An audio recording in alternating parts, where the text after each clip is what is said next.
Hi, everybody. Today I'm trying something different. Somebody just emailed me asking to critique her first draft of her first recipe script. She works with a content creator who's trying to branch out and do some recipe videos. I don't want to dox her. I cut out all of the identifying information in my critique. But the other day, I read her script, I looked it over, I let her know how I would edit it if I was editing my own work, and she found it very valuable. She said it was like turning over a rock and finding a bunch of bugs that she didn't see before. So this might be valuable for anybody else who's in the world of script writing or wants to get into content creation or any other instructional design work that requires writing a script. Just in case it is valuable for someone, I am going to post it here. So here you go. This is my script critique of this person's recipe. So I'm just going to treat this as if it were my script and take that for what it's worth. Take that with a grain or two of salt because you don't necessarily aim to make what I would make exactly. You're going to have your own style and your own goals. I see here that you have your audience demographic or psychographic. It's pretty short. It's moms, beginner fitness, busy moms who are Christian. I don't know if that will come into play later on. But I don't really have a sense for how good at cooking are they. What kind of terms are they familiar with? A term like nappe or saute or flambe. What might they know? What might they not know? How budget conscious are they? Stuff like that would be good to know. Serving size, prep time, cook time, total time. Okay? Straight talking to camera. Brisket, chuck roast, doesn't really matter. Both are great for slow roasting. I would be apprehensive about this immediately because you've given two options and you've said that both are good for slow roasting, which is true. But I don't agree with the phrase doesn't really matter because I might hear this and think, okay, filet mignon it is, right? Because beef doesn't really matter. Anything is great for slow roasting, which is not necessarily the case. So I might be more likely to start it with, I've got great news. The perfect cut of beef, the perfect cuts of beef for a slow cooker recipe like this one are also the cheapest. Brisket and chuck roast are both very cheap because they're not tender at all. But that's exactly why we're going to cook them for 7 to 8 hours to tenderize them. Chuck is the shoulders and neck of the cow, and brisket, the chest. Cuts like these are super tough because the cows work these muscles a lot in their day-to-day, similar to white meat versus dark meat in chicken.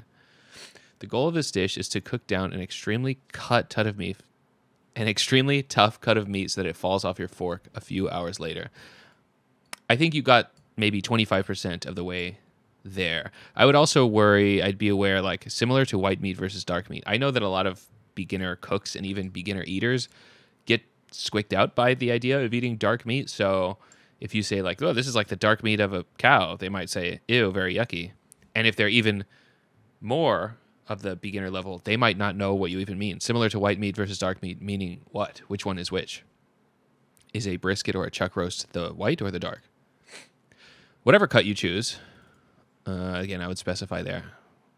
Maybe change it to whichever so that they know that whichever cut you choose based on just those two. Just make sure you take note of the weight. Very good. Just because you buy a 2-pound chuck roast doesn't mean you will eat a 2-pound chuck roast. That's true. Meat shrinks as you cook it.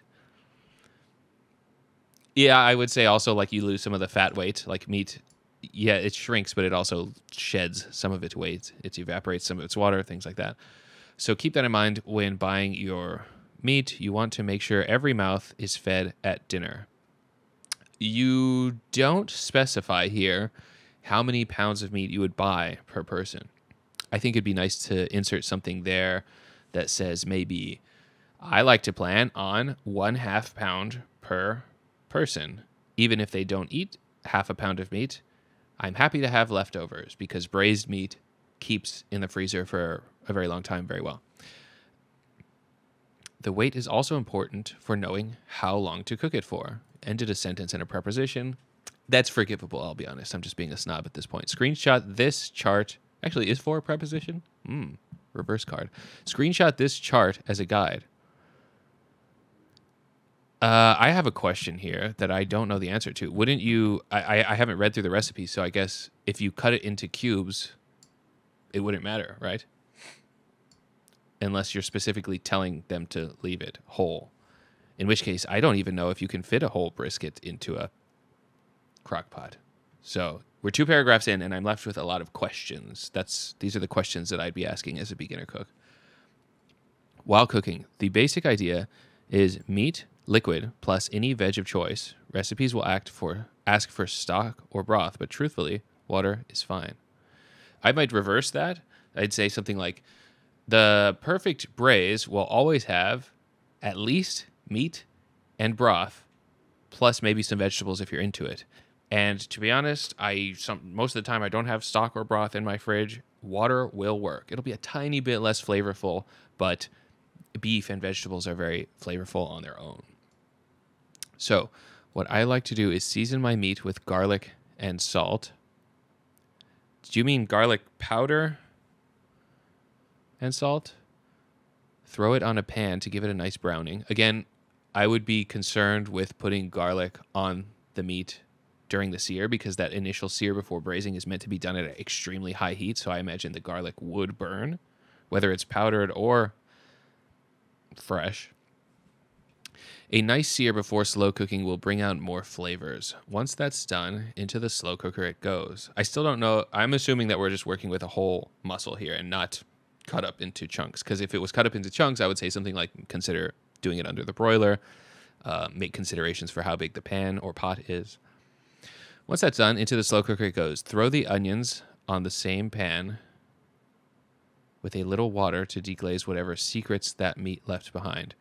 I understand that that's a cheeky joke that adds some amount of personality, but again, for a beginner cook, I would rephrase it so it's not a cheeky like, ooh, we're picking up secrets. It's more of like, hey, now you've got a dirty pan with meat stuff stuck to it. I've got a little trick for you that not only cleans the pan, but adds a lot more flavor. It's called deglazing. Throw an onion in here. The water's going to sweat out of that onion, and it's going to deglaze it. And to help that along, I'll also add a little bit of water or wine. And if you want a thicker consistency for your meat juice, again, I'm confused at what you mean by meat juice here. I think you essentially, I'm assuming you mean like the juice at the end of braising, right? So maybe something like, yeah, I don't know. I would just readdress that altogether. If you want a thicker consistency for your meat juice, mix 1 tablespoon of cornstarch per cup in a little dish. I'm very confused about this. I know what you're saying, but I'm putting myself in the mind of somebody who's not that good. Per cup of what?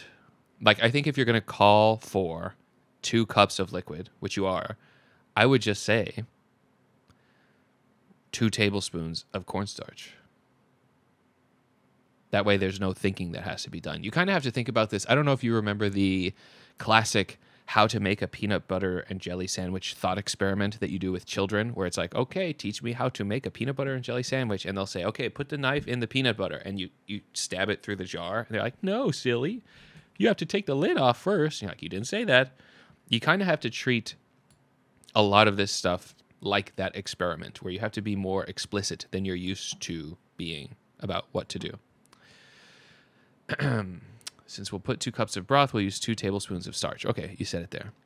Here's where you can be the driver of your own car. Again, a lot of people I've found don't really necessarily want to be the driver of their own car. Season it with whatever you like. Leaning to the spicy side, red chili flake, chili peppers go off. This is something that I've found is very difficult whenever you talk about food instruction.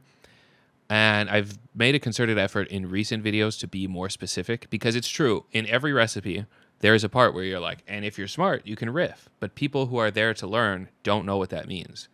And so it doesn't really help somebody who needs to be helped. So instead, you'll say, if you like it spicy, add 1 teaspoon of red chili flakes. Because, you know, chili pepper, ancho dried chili is a chili pepper. That's not going to make it very spicy. It's just not specific enough. Leaning more towards savory comfort, stick to garlic, rosemary, tarragon, and the herbs of the like. Yeah,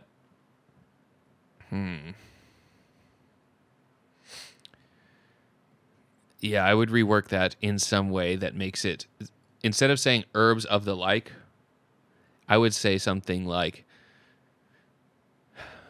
leaning more towards the herbaceous side Add rosemary, tarragon, oregano, things that would be classified as woody herbs. Those are herbs with a very woody stem. These will stand up to braising, unlike a delicate herb like basil, cilantro, and parsley. Where was I? You like potatoes? Throw them in. You like carrots? Throw them in. Just make sure not to cut them too small, or else they'll turn into mush. You got to be specific, I think, about what size is too small. 1 inch, 2 inch, half an inch. Low for an entire workday, or high for a really long nap. It just depends on the cut of your meat.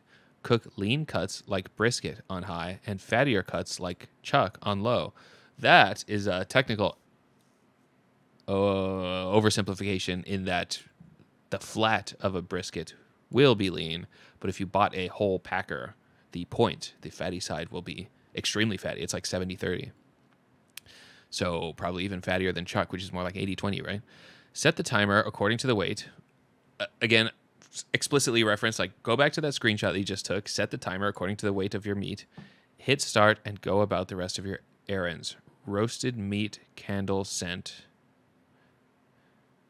I think there's a more clever way to say that, like pretend as if you just lit a candle called roasted meat.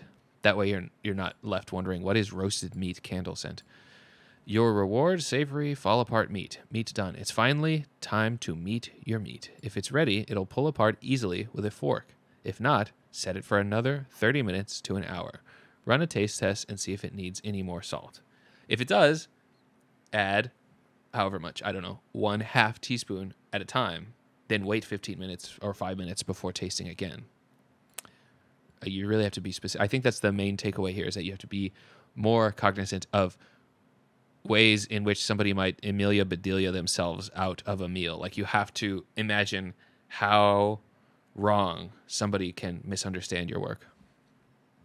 If all good, pair this dish with rice, polenta, or a side of veggies like green beans. Need a good finish.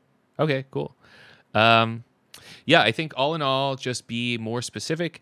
And I think it's normal to assume that people will know what you mean when you say, and now you're free to riff. But in my experience, they don't. And so if you say like whatever veggie you like, somebody will be like, oh, spinach. And then they braise spinach for 8 hours and they're like, wait a minute, why doesn't this work? So you've got to be very specific, like root vegetables, celery, things that will hold up, things that you could reasonably boil for 5 hours and still be edible.